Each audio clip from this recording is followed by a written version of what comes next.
importante porque la identificación de shock de manera oportuna cambia el pronóstico del paciente. Entonces es un tema muy importante. Cuando hablamos nosotros de shock, nos referimos a un estado crítico del paciente, a un estado donde la administración de oxígeno a ese paciente es insuficiente, al igual que los nutrientes. Entonces, cuando hablamos de shock, estamos hablando de un paciente crítico, como hasta un momento les he mencionado. También es importante, a veces decimos shock, shocks, y decimos está relacionado con una presión baja. Es falso, podemos tener shock con una presión normal, podemos tener shock con una presión baja, podemos tener shock con una presión alta. Entonces, de ahí la importancia, ¿no?, de poder identificarlo adecuadamente para poder tratarlo lo más pronto posible. Cuando hablamos de shock,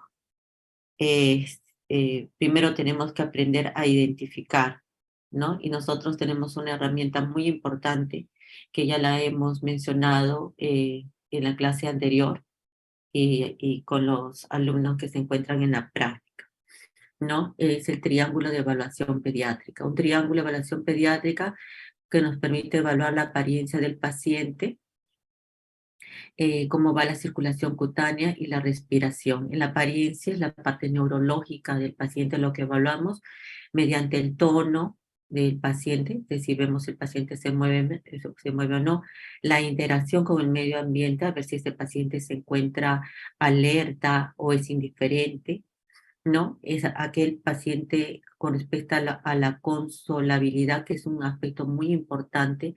El niño cuando está al lado de las personas que lo cuidan, el niño cuando está al lado de sus padres, se siente tranquilo, ¿no? Se siente protegido y se consuela. Cuando ustedes ven que un niño que a pesar que su madre o la persona que lo cuida está con él y no se consuela, algo está pasando con ese paciente, como ya lo habíamos mencionado. La mirada, exactamente una mirada fija, una mirada indiferente, me dice que ese paciente pues tiene probablemente un compromiso neurológico, y lo que corresponde y lo que corresponde también al lenguaje es muy importante, ¿no?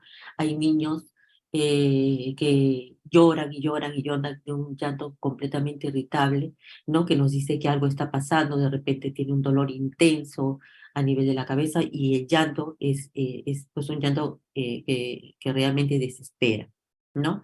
Igualito el lenguaje.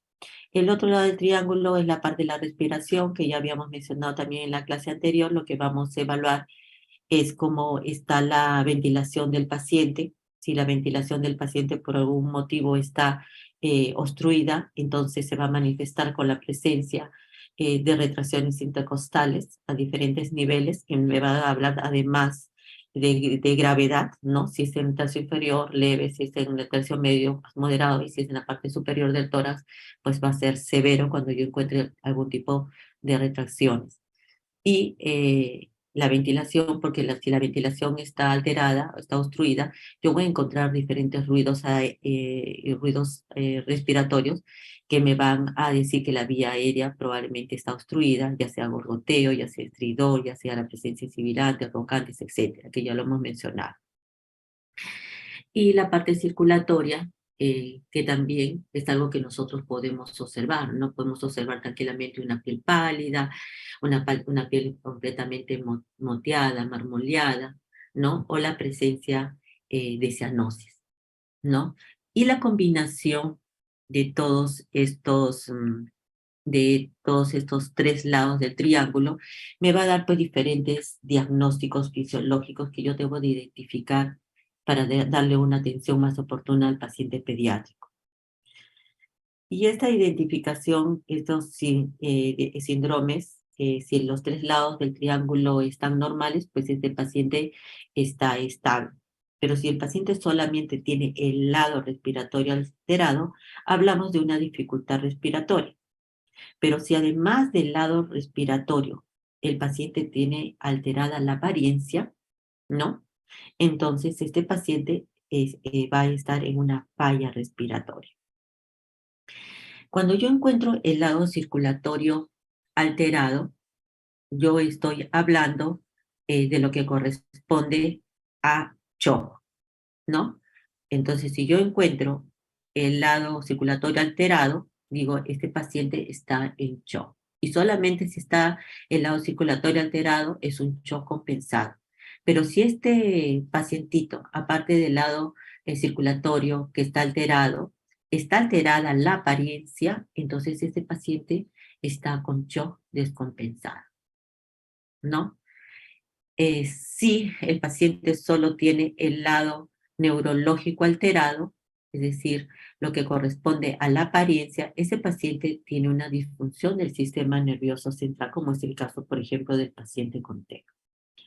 Y por último, si el paciente tiene los tres lados alterados, es un paciente pues que tiene un fallo cardiorrespiratorio, ¿no? Entonces yo tengo que identificar eh, todos estos posibilidades diagnósticas fisiológicas que me van a permitir identificar al paciente y darle el tratamiento oportuno, ¿no? Que el paciente requiere, porque a veces no hay retorno. Entonces, ¿cómo definimos shock? El shock, pues, es un estado fisiológico que se caracteriza por una perfusión tisular inadecuada para satisfacer el requerimiento metabólico y la oxigenación tisular. Entonces, podemos decir, existe una perfusión periférica y de órganos vitales, porque hablamos de órganos vitales, de manera inadecuada. Es decir, el aporte de oxígeno disminuye, y sin embargo, se incrementa la demanda de oxígeno. Y por eso es que se produce el shock.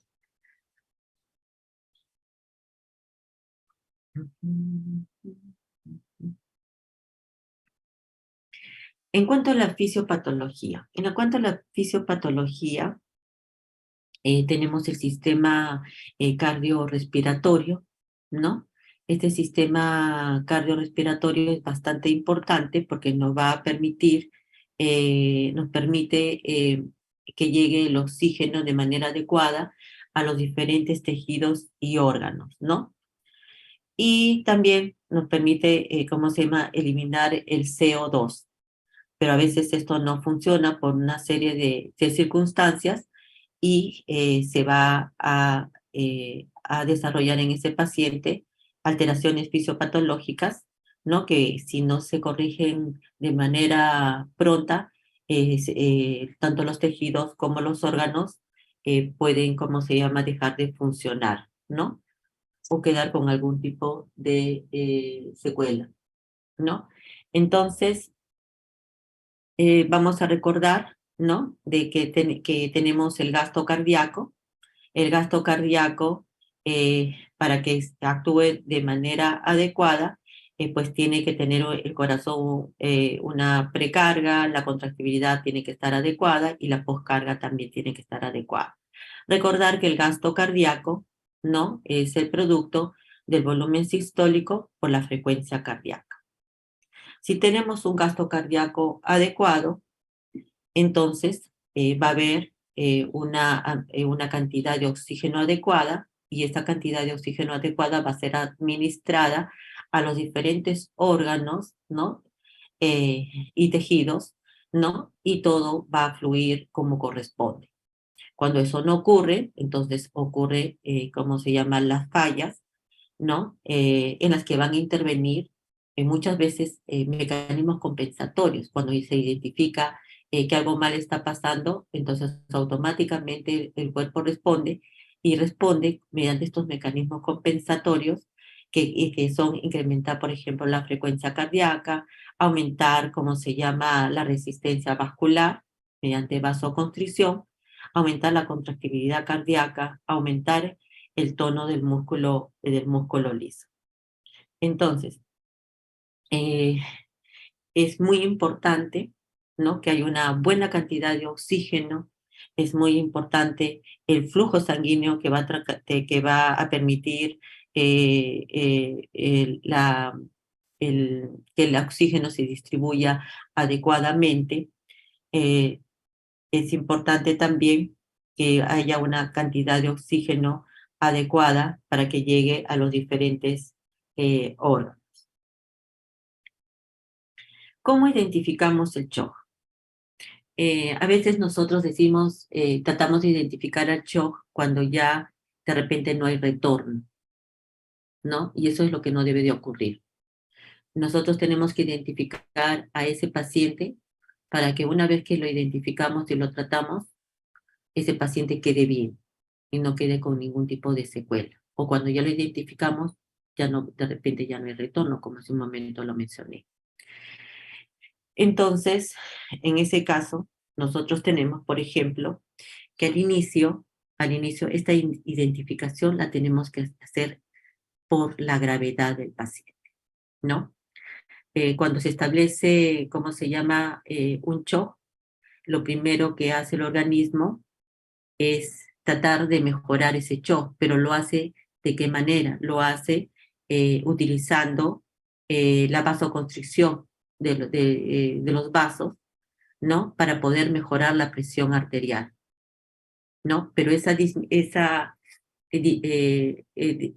aumento de la presión arterial es a consecuencia de vasoconstricción, ¿no? Entonces comienza a haber vasoconstricción, ¿no? Y esa vasoconstricción lo que va a permitir es mejorar la presión arterial, pero la vasoconstricción produce disminución del flujo sanguíneo. Y al disminuir el flujo sanguíneo, si bien me va a mejorar la presión arterial, disminuye el flujo sanguíneo y por lo tanto va a llegar menos cantidad de oxígeno a los tejidos, ¿no? Y a la larga se van a lesionar. Entonces, si bien hay vasoconstricción, el paciente, nos vamos a quedar tranquilos, la presión arterial está bien, pero se están dañando los órganos. Entonces, es por eso que nosotros tenemos que aprender a identificar al paciente cuando está con este shock compensado, ¿no? En este shock compensado, la presión arterial la vamos a encontrar dentro del rango normal, pero los signos de perfusión van a ser inadecuados. Es decir, voy a observar un paciente probablemente con la piel pálida, si lo toco la piel va a estar fría, ¿no? Al inicio. Y yo voy a decir, está pálido y está frío. Entonces, de ahí la importancia de mi triángulo de evaluación pediátrica, porque esa palidez sí la voy a poder objetivar y voy a poder, ¿cómo se llama?, identificar a ese paciente, lo voy a llevar a trauma shock y ese paciente va a tener mejor oportunidad de vida. Pero si no considero que primero va a haber una vasoconstricción, donde va a haber una palidez por la vasoconstricción, va a disminuir el flujo sanguíneo, por lo tanto va a disminuir el oxígeno, ¿no? Y si disminuye el oxígeno, ya comienza, si sigue avanzando y no lo identificamos, vamos a tener la piel marmoleada, ¿no? Es decir, la piel parchada, ¿no? Entre pálido y un poco cianótico, ¿no? La vamos a encontrar la piel de esa manera, y si eso sigue avanzando, entonces va a seguir disminuyendo la cantidad de oxígeno, ¿no? La presión arterial se va a seguir manteniendo más o menos estable, pero el paciente ya está empezando a fallar sus órganos y sigue en esta situación y no lo identificamos. Entonces, ¿qué debemos identificar? Vamos a identificar, pues, vamos a ver esa piel pálida, que luego se va a volver más violada, como hace un momento he mencionado, que va a estar sudorosa. Pero ¿qué también voy a observar? Voy a observar que ese paciente va a estar taquicárdico, ¿no? Que va a estar taquicárdico. Voy a observar que la piel la voy a encontrar pálida, y si yo le pongo mi dedo para ver cómo está el llene capilar, voy a ver que el llene capilar es prolongado, que demora en retornar, ¿no? Que los pulsos periféricos van a estar bastante débiles, ¿no? Y que va a haber un acortamiento de la presión diferencial. ¿Y qué va a pasar? Otra manera de evaluar es el riñón, ¿no? La piel y el riñón son los primeros que sufren, ¿no? Y en el riñón vamos a observar que el paciente comienza a disminuir el flujo urinario, es decir, no orina. Hay que tener mucho cuidado porque a veces llega el paciente, por ejemplo, en el caso que fuese ¿cómo se llama?, por una deshidratación, ¿no? Y a veces nosotros decimos, le preguntamos a la mamá, ¿ha orinado? Y la mamá sí nos dice, sí, acaba de orinar. Pero hay que tener bastante cuidado porque de repente esa orina en la que estamos viendo que ha orinado y que el pañal probablemente esté mojado y pesado, ¿no? De repente ya estaba en la vejiga, ¿no? Entonces, lo que hay que observar es la siguiente orina, ¿no? Si el siguiente pañal también está adecuado, el volumen de lo que se espera, no que emisione, o ha disminuido. Entonces, sí tenemos que estar buscando esta oliguria, ¿no? Y bueno, definitivamente la historia de pérdidas en ese paciente, ya sea a través de vómitos o la presencia de IL. Entonces, esta identificación de este shock compensado le da oportunidad al paciente, ¿no? De que se revierta rápidamente y oportunidad de vida sin ningún tipo de secuela. Entonces, es importante identificar, ¿no? La presión arterial va a estar, pero dicen, la presión arterial está bien. Sí, está bien, pero está bien, pero a consecuencia de qué, ¿no? A consecuencia de una vasoconstricción y que ya tiene consecuencias. Un ratito. Mm. Entonces, si eso sigue avanzando, no lo hemos identificado, ¿no? Ese paciente ya va a pasar a un shock hipotenso. Es decir, ya no va a haber esa vasoconstricción con disminución del flujo sanguíneo, con disminución del oxígeno, con alteración, como se llama, del color de la piel, con el flujo urinario disminuido. No, ya no. Y la presión arterial llega un momento en que ya no se mantiene. Entonces, el paciente está hipotenso. Entonces, ese paciente hipotenso es el paciente que lo vemos mal, el que vemos que está, como se llama, con tendencia al sueño. Ese es el paciente que nos preocupa y nosotros no queremos llegar a ese tipo de paciente. Por eso es que lo tenemos que identificar temprano. Y si nosotros aplicamos nuestro triángulo de evaluación pediátrica desde el inicio y cada vez que entramos a una sala de observación, aprendemos a identificar al paciente, ¿no? Haciendo nuestro triángulo de evaluación pediátrica para poder identificar los diferentes diagnósticos fisiológicos que hemos mencionado con la combinación de los tres lados del triángulo. Entonces sí, ese paciente va a tener oportunidad, porque ya cuando esté con este shock hipotenso, cuando el paciente, como hace un momento les mencioné, comienza a disminuir ya su sensorio por la falta de oxígeno, ¿no? Y esa tiene esa tendencia a sueño y que no responde, entonces ahí ya es tardío. Miren acá este lado, en el lado derecho, en este shock compensado, donde hemos dicho que intervienen los efectos vasomotores para poder mantener la presión arterial normal, ¿no? Desde ese shock compensado a este shock hipotenso pasan varias horas, ¿no? Y a veces horas que nosotros ni siquiera las tomamos en consideración. Y cuando nos preocupamos, cuando ya lo vemos ese paciente hipotenso, con trastorno del sensorio, porque va a estar somnoliento, y que el paso entre que esté hipotenso y llegue a una insuficiencia cardiopulmonar y un consecuente paro cardíaco, solamente son minutos. Entonces, si nosotros aprendemos a identificar al paciente pronto, ¿no? Aprender a observar, ¿no? Entonces, ese paciente va a tener mejor oportunidad, mejor pronóstico. Entonces, un shock hipotenso es aquel paciente que tiene un deterioro de nivel de conciencia, ¿no? Vamos a observar ese deterioro de nivel de conciencia, ¿no? Y recordar que la última fase es esa hipotensión.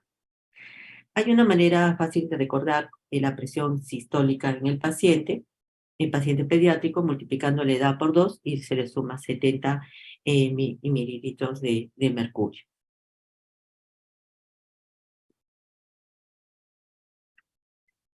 Entonces, cuando hablamos de shock, tenemos diferentes tipos de shock. Tenemos el shock hipovolémico, el shock obstructivo, el shock cariogénico y el shock distributivo. Son los diferentes tipos de shock. El shock hipovolémico, pues es un shock al que estamos que frecuentemente lo vemos, ¿no? Porque ese, en el caso pediátrico, pues esa es la causa más común de shock en los niños. En el shock hipovolémico hay pues una deficiencia absoluta de lo que corresponde el volumen sanguíneo intravascular. Tenemos pues el shock hipovolémico hemorrágico, ¿no? Generalmente las enfermedades diarreicas agudas es bastante frecuente en los pacientes pediátricos, el paciente va a venir por vómitos, por diarreas, ¿no? También puede producirse en este shock no hemorrágico, puede ser por golpes de calor, ¿no? Puede ser por diuréticos, ¿no? A veces aquellos pacientes que utilizan diuréticos, ¿no? A veces se exageran o no hay un control adecuado. Entonces este paciente va a llegar en emergencia con ese shock hipovolémico. En casos de quemadura, es otra causa de shock hipovolémico no hemorrágico, dependiendo de la superficie comprometida. El síndrome nefrótico, un síndrome nefrótico puede llegar con shock hipovolémico. El paciente con pancreatitis, el paciente con diabetes mellitus o el paciente con diabetes insípida, ¿no? Entonces, esas son las causas de shock hipovolémico no hemorrágico. Y también tenemos acá el shock hipovolémico de causa hemorrágica por sangrado gastrointestinales, ¿no? En el caso de una cirugía, en el caso de trauma, ¿no? Que es bastante frecuente también shock hipovolémico de causa hemorrágica, las rupturas hepáticas, ¿no? El daño grave de los vasos sanguíneos, sangrado intracraneales y las fracturas, sobre todo de los huesos largos, me van a producir pues un shock hipovolémico hemorrágico. Ahora, con respecto al shock hipovolémico. Recordar que en el shock hipovolémico, ¿no? Eh, es muy importante recordar que en el shock hipovolémico nosotros tenemos la precarga reducida, la contractibilidad cardíaca puede estar normal o puede estar incrementada al inicio, ¿no? Y la poscarga va a estar aumentada. ¿Qué vamos a encontrar nosotros en nuestra evaluación primaria? ¿No? Vamos a generar en este paciente, pues la vía aérea va a estar completamente permeable, ¿no? Excepto pues que el nivel de conciencia esté de alguna manera afectado, ¿no?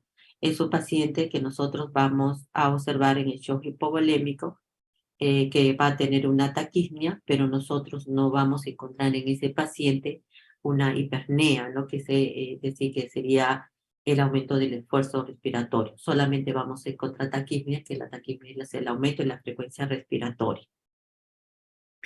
Desde el punto de vista circulatorio, pues es un paciente, si tiene déficit de volumen, pues el corazón va a responder mediante taquicardia, ¿no? La presión arterial sistólica al inicio va a estar adecuada, luego va a haber un acortamiento entre la presión diferencial y a la larga pues, vamos a tener un paciente con una hipotensión sistólica, con un acortamiento de la presión diferencial. Los pulsos periféricos, ¿no? Si hay un shock, pues vamos a encontrar, y si no se repone, vamos a encontrar los pulsos débiles, inclusive no los vamos a poder palpar. Los pulsos centrales igual van a estar débiles, ¿no? Pueden estar normales, eso va a depender del volumen, ¿no? Llenado capilar definitivamente va a estar prolongado, podemos encontrar una piel sudorosa, marmoleada, ¿no? Al inicio, ¿no? Primero pálida y luego marmoleada, ¿no? Las extremidades distales van a estar pálidas, ¿no? Y sobre todo a medida que va avanzando, ¿no? El shock, y no lo identificamos pronto, como ya hemos mencionado, vamos a encontrar pues ese shock hipotenso con el trastorno de la conciencia, ¿no? Y definitivamente el riñón es, como hemos mencionado, entonces el paciente va a estar alterado y por lo tanto el paciente va a tener oliguria. Hay diferentes cambios en todo este proceso del nivel de conciencia, ¿no? Y las extremidades frecuentemente van a tener pues una temperatura inferior a la del tronco. Ahora tenemos el shock distributivo, que es otra forma de shock, ¿no? Que también frecuentemente lo van a encontrar ustedes en el paciente pediátrico, ¿no? Que es el shock distributivo generalmente del paciente séptico, el shock distributivo del paciente con anafilaxia y el paciente con el shock neurogénico.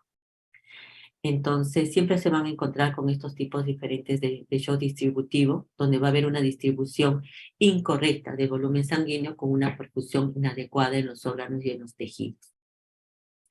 Entonces, la característica de este tipo de shock distributivo es que generalmente la precarga puede estar normal o puede estar disminuida, la contractibilidad cardíaca puede estar normal o disminuida y la poscarga va a ser bastante variable.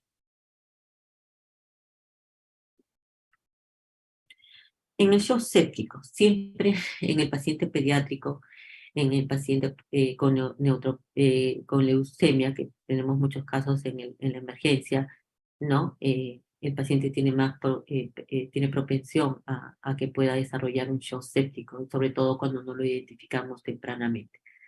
Todo se puede remediar cuando se identifica tempranamente, ¿no?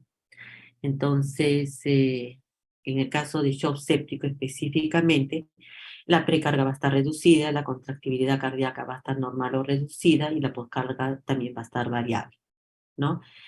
En este shock séptico, nosotros vamos a encontrar un paciente que la vía aérea va a estar permeable, a excepción de que ese paciente, cuando nosotros lo encontremos, esté pues en una etapa avanzada de shock séptico en la que vamos a encontrar pues un trastorno de la conciencia. Pero generalmente al inicio no va a estar así, ¿no? Es un paciente que desde el punto de vista ventilatorio va a tener taquipnia y esta taquipnia normalmente va a ser sin aumento del esfuerzo respiratorio, a menos que ese paciente pues tenga un compromiso a nivel de los pulmones, es decir, que tenga una neumonía, ¿no? O que este paciente pues esté desarrollando un síndrome de distrés respiratorio agudo o un edema pulmonar cardiogénico. Allí sí podríamos encontrar, ¿cómo se llama? Además de la taquipnia, ¿no? La hipernea en ese paciente. Desde el punto de vista circulatorio, en el shock séptico, nosotros vamos a encontrar es decir, va a depender, ¿no? De en qué momento nosotros identifiquemos a ese paciente. Puede estar con taquicardia, ¿no? Pero también podría estar con bradicardia, ¿no? Eso va a depender en qué momento encontremos a ese paciente. Los pulsos periféricos en el shock séptico, como existe una vasodilatación, van a estar saltones, ¿no? O disminuidos. El llenado capilar puede estar rápido, también podemos encontrar un llenado capilar lento, pero una característica a diferencia de shock hipovolémico es que este paciente va a tener la piel caliente. Nosotros vamos a encontrar una rubefacción en las extremidades de este paciente porque las vamos a tocar y no van a estar frías, van a estar calientes. La piel puede estar pálida, puede estar también marmórea y puede haber vasoconstricción distal. Es decir, va a depender del momento en que nosotros lo encontremos, ¿no?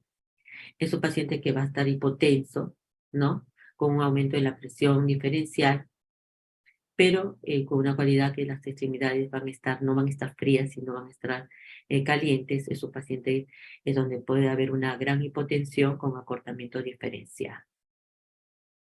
Hay cambios en el nivel de conciencia y hay oliguria, porque estamos hablando de ello. Entonces, pero lo importante, ¿no? Que no a diferencia del hipovolémico, que es un shock frío, acá vamos a encontrar un shock, más que todo, un shock caliente, ¿no? Ahora, con respecto a los cambios de conciencia, pues va a depender en qué momento también lo encontramos. Si el paciente ya tiene mayor compromiso, en el caso de una neumonía con una sepsis, pues vamos a encontrar, ¿no? Trastorno del nivel de conciencia, ¿no? Ahora, con respecto a la exposición, pues es un paciente con fiebre, que puede estar con hipotermia, las extremidades pueden estar calientes o frías, y algo que sí vamos a encontrar en el paciente con shock séptico, pues la presencia de petequias, ¿no? Las petequias las vamos como es un proceso infeccioso, ¿no? Vamos a encontrar en este paciente petequias, en el paciente con shock séptico. Entonces, en nuestro paciente pediátrico es importante observar, ¿no? Es decir, darle una mirada, una chequeada general, ya desde el inicio que llega a la emergencia, en nuestra área de triaje con el triángulo de evaluación pediátrica, ¿no? Entonces yo voy a identificar rápidamente y ese paciente inmediatamente lo voy a identificar desde el inicio y ese paciente va a tener mejor oportunidad del tratamiento y por lo tanto su pronóstico va a cambiar, ¿no? Si lo identifico desde el inicio, utilizando los diagnósticos fisiológicos que he mencionado al inicio. Entonces, ahora, el otro tipo de shock es el shock anafiláctico. Nosotros hemos tenido 3 shocks anafilácticos, bueno, desde que trabajó en el Revaliat y en la emergencia pediátrica, y lamentablemente los 3 fallecieron, ¿no? Entonces, es tan rápido, ¿no? Tan rápido que, y no, bueno, en este caso no fueron, su evolución favorable, ¿no? Uno con metabizol, uno con clorfenamina y el otro con fitomenadiona, es decir, con la vitamina K. Es muy importante que nosotros aprendamos a escuchar al familiar, al papá, a la mamá, que es la persona que más conoce al paciente. Hay que aprender a escucharlos, ¿no?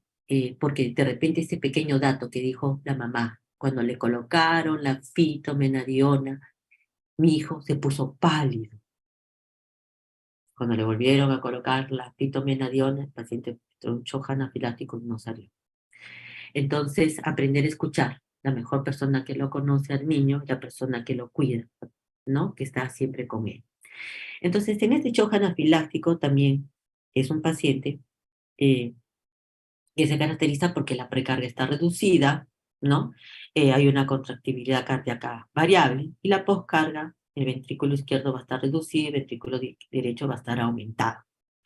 Entonces, ¿qué vamos a encontrar en este paciente? En este paciente vamos a encontrar, pues, lo que nos va a llamar a la atención desde el punto de vista respiratorio, porque ocurre de un momento a otro, ¿no? El paciente va a presentar, pues, un edema angioneurótico, ¿no? Es decir, todo su rostro se va a ver completamente edematizado, los labios, ¿no? La lengua, no puede hablar porque la lengua también está hinchada, entonces, rápidamente, pues esa es una emergencia, ¿no? Que si no respondemos rápido, pues el paciente probablemente fallece, ¿no? Entonces, en esto, como yo hace un momento he mencionado, lo que se va a producir es el hinchazón y esto por la salida de líquido de los vasos. Entonces, si está la vía aérea obstruida, definitivamente el paciente va a tener, lo que voy a evidenciar en la parte ventilatoria, voy a evidenciar que el paciente va a tener dificultad respiratoria, ¿no? Y yo voy a escuchar también ruidos agregados, y esos ruidos agregados van a ser estridor y la presencia de sibilantes. Es decir, no solamente voy a ver que voy a ver a ese paciente que tenga dificultad respiratoria o que esté completamente edematizado, sino también voy a escuchar esos ruidos hidroaéreos que son consecuencias de la construcción de la vía aérea respiratoria. Con respecto a este paciente, como es un shock, ¿no? Este paciente va a tener una hipotensión, ¿no? Y a esa hipotensión es por una vasodilatación, ¿no? Por eso es que rápidamente yo tengo que tratar ese shock, ¿no? El shock, en este caso, va a ser volumen y sobre todo, como parte del tratamiento fundamental, la adrenalina, ¿no? Entonces, este paciente que va a estar con edema angioneurótico, que va a tener dificultad respiratoria, es un paciente que va a tener pues una taquicardia, que su flujo sanguíneo va a estar inadecuado. Es un paciente que ustedes lo van a ver, esa ansiedad que tiene, esa agitación que tiene, ¿no? Es porque le falta el aire. Entonces, ¿no? Le falta el aire y ese es, lo ven ustedes, el paciente está ansioso. A un paciente que le falte el oxígeno, ¿sí? Al inicio lo van a ver ansioso, lo ven ansioso. Los chiquitos están ansiosos.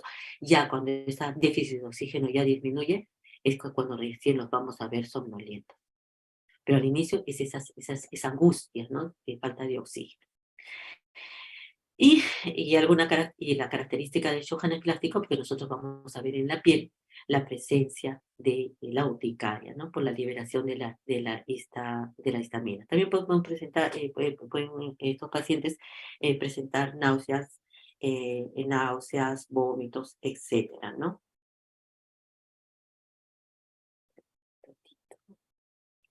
Ya. En el caso de acá de shock anafiláctico, pues ustedes ya saben que lo que se va a utilizar es la adrenalina, 0,01 miligramos por kilo, que equivale a 0,01 mililitros y no más de 0,5 mililitros, ¿no? Siempre tienen que tener a la mano una adrenalina, ustedes que van a ir a hacer su serum y no saben en qué parte, siempre tener a la mano una adrenalina, ¿no? Y esa adrenalina se coloca en la parte, en el muslo, ¿no? En la parte anterolateral. Entonces, es por vía intramuscular, ¿no? Eso es lo primero, ¿cómo se llama?, que tienen que hacer para evitar de que ese shock anafiláctico progrese, ¿no?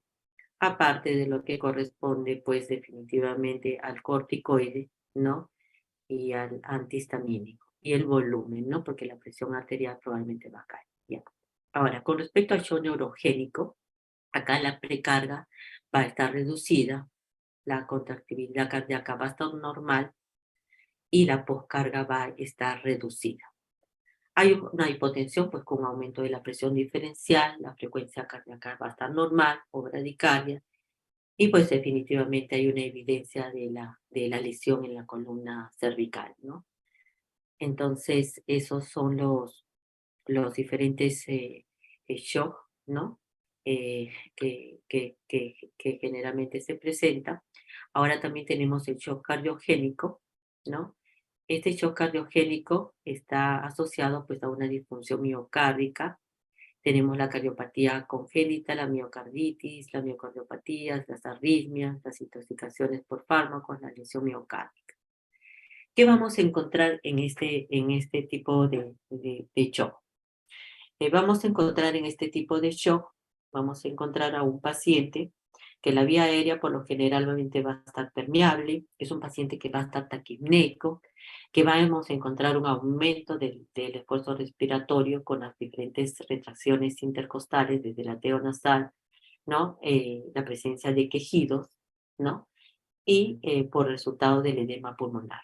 Desde el punto de vista circulatorio, aparte de la taquicardia, ¿no? La presión arterial que puede estar normal o baja, los pulsos periféricos que generalmente están débiles o simplemente no se palpan, ¿no? O los pulsos centrales estén normales o débiles y que el llenado capilar, bueno, entonces shock va a estar prolongado, las extremidades van a estar frías. Es un paciente, pues, que dice acá, shock cardiogénico, ¿no? Es un paciente, pues, que probablemente tenga una insuficiencia cardíaca, es un paciente que va a presentar edema pulmonar, por lo tanto, va a tener hepatomegalia, va a presentar una incrustación yugular. Es un paciente que va a tener cianosis, ¿no? Causada por la cardiopatía congénita o el edema pulmonar que tiene, ¿no? Es un paciente que va a tener la piel fría, la piel marmoreada, sudorosa, que puede haber cambios en el nivel de conciencia y que va a estar oligúrico. Desde el punto de vista del déficit neurológico, hay cambios en el nivel de conciencia, ¿no? Desde todo ese proceso. Y en la exposición, extremidades frecuentemente con una temperatura inferior a la del tronco. El cuarto tipo de shock es el shock obstructivo, ¿no? Este shock obstructivo, el gasto cardíaco, se ve afectado por una obstrucción física del flujo sanguíneo. Acá tenemos pues el taponamiento cardíaco, el neumotórax a tensión, ¿no? La embolia pulmonar masiva, las lesiones o ductos dependientes.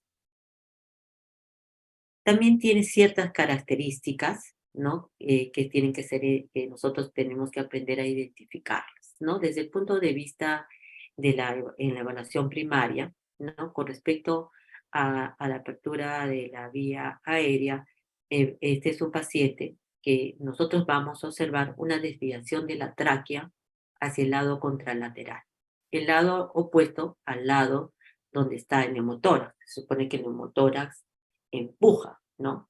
A diferencia, por ejemplo, de la talistasia quijal, ¿no? Entonces, en este caso estamos hablando de la desviación por un neumotórax, va a empujar hacia el lado contrario. Esta desviación puede ser difícil de que se pueda apreciar en los lactantes. Con respecto a lo que es la ventilación, el paciente va a tener una dificultad respiratoria, definitivamente porque va a haber un aumento del esfuerzo y también va a haber un aumento de la frecuencia respiratoria. Este paciente, como tiene un neumotórax, vamos a encontrar una hipersonoralidad del lado afectado, con una hiperexpansión del mismo lado, Los ruidos respiratorios van a estar más leves en el lado afectado, ¿no? Porque eso se trata de un neumotórax. Desde el punto de vista circulatorio, se supone que vamos, en este tipo de pacientes vamos a encontrar incrustación yugular que puede ser difícil de apreciar en los lactantes. ¿Por qué? Porque los lactantes tienen el cuello corto, ¿no? O en niños con hipotensión grave. Acá existe un pulso paradójico, una disminución de la presión arterial sistólica, ¿no? En más de 10 milímetros de mercurio durante la expiración espontánea. Hay un deterioro de la perfusión, hay una evolución rápida de taquicardia, bradicardia y de hipotensión conforme el gasto cardíaco disminuye. Definitivamente hay un cambio en el nivel de conciencia y las extremidades generalmente están con una temperatura inferior a la del tronco.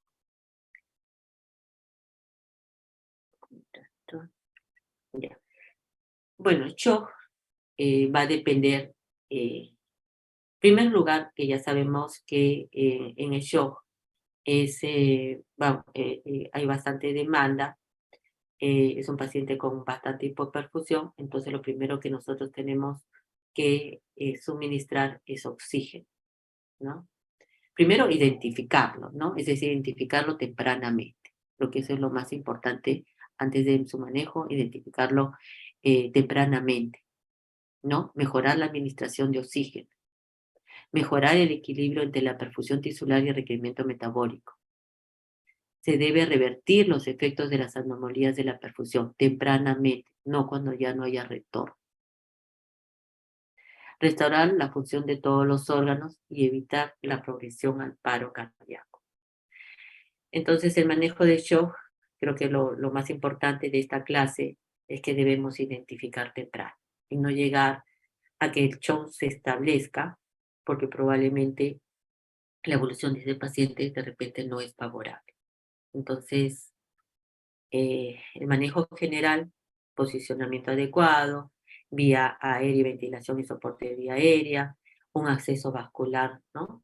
Independientemente de shock, siempre tiene que haber un acceso vascular. Nosotros tenemos, cuando hay shock, a veces no es tan, sobre todo el shock hipovolémico, no es tan fácil a veces canalizar la vía endovenosa, y ustedes cuando se vayan a sus serums, tanto la enfermera que está allí y el otro colega médico probablemente que también está en esa posta, de repente son serumistas igual que ustedes. Entonces, nosotros tenemos que aprender a utilizar otras alternativas para poder encontrar la vía rápida cuando no la podemos hacer por vía endovenosa, utilizar la vía intraósea. No todos tenemos que aprender a utilizar la vía intraósea, que sí nos va a permitir expandir el volumen en un momento y que ese paciente tenga una oportunidad, ¿no? De una recuperación pronta, ¿no? Y que eso progrese. Entonces sí tenemos que aprender a colocar vía intraósea, porque de verdad que ni a veces ni las mejores enfermeras lo canalizan al inicio de la vía, dependiendo del estado del paciente. La reanimación con líquidos es fundamental cuando hablamos de shock. La monitorización también no es que yo lo deje el paciente y me olvide, no, yo tengo que estar monitorizando al paciente, ¿no? Es decir, identifico, evalúo, actúo, identifico, evalúo, actúo, identifico, evalúo, actúo, de esa manera, ¿no? Una reevaluación frecuente, solicitar las pruebas de laboratorio que se requieran, ¿no? Bueno, el medicamento en el caso que requiera, por ejemplo, en el caso de shock séptico, pues tendremos que además agregarle antibióticos, ¿no? Ir a consultar por el especialista correspondiente en el caso que lo amerite.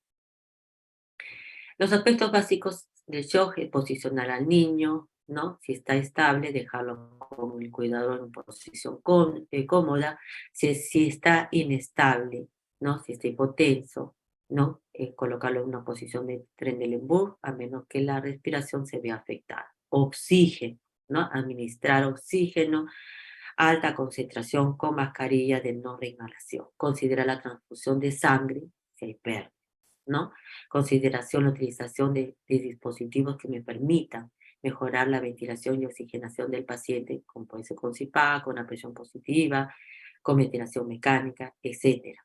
Ahora en la emergencia, por ejemplo, nosotros estamos utilizando las cánulas de alto flujo con buenos resultados. Aplicar la ventilación asistida según resulte indicado, ¿no? Y lo que se estaba mencionando, el acceso venoso. Ahora, con respecto a los líquidos, bueno, shock hay que darle volumen, ¿no? Excepto en el shock cardiogénico, donde el volumen va a ser menor, pero también se necesita volumen, ¿no? Se utiliza 20 centímetros de cloruro de sodio por kilo de peso, ¿no? En un periodo de 5 a 20 minutos. Se trata de bolo, ¿no? Porque a veces el error es de que lo dejan el paciente no pasándole, ¿cómo se llama? El suero fisiológico, la cantidad correcta como está ahí, a 20 cc por kilo, pero se olvidaron, ¿no? Se tiene que pasar rápido, en polvo. Por eso es preferible pasarlo, ¿cómo se llama? Hasta con jeringa, porque tiene que pasar rápido, no es que se deja y que pasen una hora, porque si no, no sería bolo, pues, ¿no? Son bolos de 20 mililitros por kilo cada 5 o 20 minutos, ¿no? Que se debe establecer al paciente, debemos de supervisar el oxígeno, ¿no?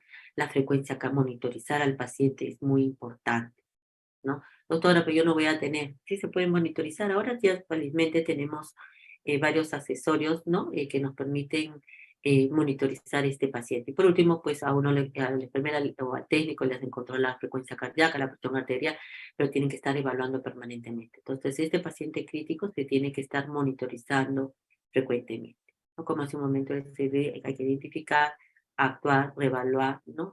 Constantemente. Realizar evaluaciones frecuentes, realizar pruebas de laboratorio como se ha mencionado, y administrar los antibióticos que se requieran de acuerdo al tipo de shock, ¿no? La administración de volúmenes, ya sabemos que el shock hipovolémico es 20 mililitros por kilo, se pueden repetir. Lo importante es monitorizar como que disminuya la frecuencia cardíaca, que mejore la presión arterial, ¿no? En ese paciente, el por eso es rápido, ¿no? El shock distributivo es exactamente igual, volumen, ¿no? Bueno, en el shock distributivo y si es séptico, pues hay más antibióticos, ¿no? Y es 20 mililitros por kilo en 5 a 10 minutos. Y en el shock cardiogénico, el volumen también se da porque también es shock, pero la cantidad es 5 a 10 mililitros por kilo y el tiempo en que se pasa es en mayor tiempo, ¿no? Se utilizan soluciones cristaloides, isotónicas, coloides, etc. ¿Dónde está? Un ratito que no me falta. Bueno, eso sería todo. ¿Alguna pregunta?